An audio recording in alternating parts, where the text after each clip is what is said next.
से पूरा करने में आपका सहयोग करेंगे। और जिस प्रकार से हमें अगर कहा जाएगा, आप जैसा भी आदेश करेंगे तो हम ब्लॉक बाई ब्लॉक की बैठक आयोजित करवाएंगे और आप लोग उसमें चाहेंगे कि आप आए और इन युवाओं का मार्गदर्शन करें। बताना चाहते हैं साथियों, हमारे यहाँ जो सांसद नियुक्त किए जाते हैं, आप खुद सोचो, वो सांसद है कि सफाई कर्मचारी है? आप ये बताओ, नगर निगम में सफाई कर्मचारी किया जाता है कि नहीं किया जाता है? किया जाता है कि नहीं किया जाता है? हम सांसद किस लिए नियुक्त करते हैं?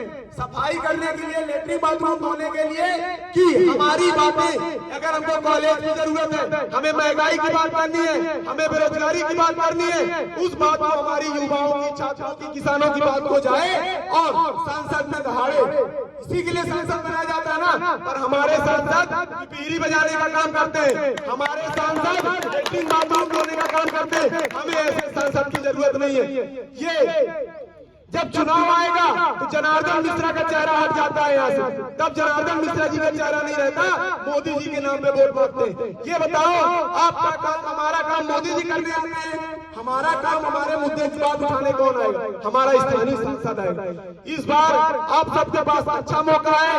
और जैसा अभय भैया कहते हैं कि हो सकता है कि इस बार ये चुनाव आखिरी चुनाव हो सकता है, इसके बाद वोटिंग भी ना हुआ, क्योंकि अगर उनकी 400 सीटें पार हुई तो हो सकता है कि संविधान बदल के चुनाव भी खत्म कर दे। हमें ये सबको ध्यान में रखते हुए, आप जहाँ भी रहते हो, आपको रीवा आने की जरूरत नहीं है। आप जहाँ के भी ब्लॉक पदाधिकारी हैं, आठों विधानसभा में आप अपने अपने ब्लॉक में काम करना शुरू करिए।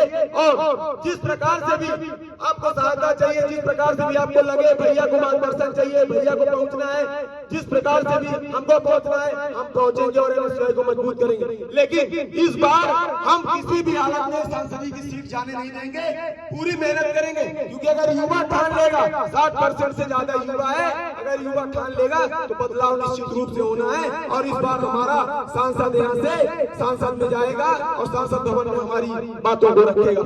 बताना चाहते हैं, बस 2 लाइनों में अपनी बात को समाप्त करूंगा भैया। तुरंत हौसला, वो मंजर भी आएगा, प्यासे के पास खुद चलकर समंदर भी आएगा। तू चलकर ना बैठना है मंजिल के मुसाफिर, वो मंजिल भी मिलेगी और चलने का मजा भी आएगा।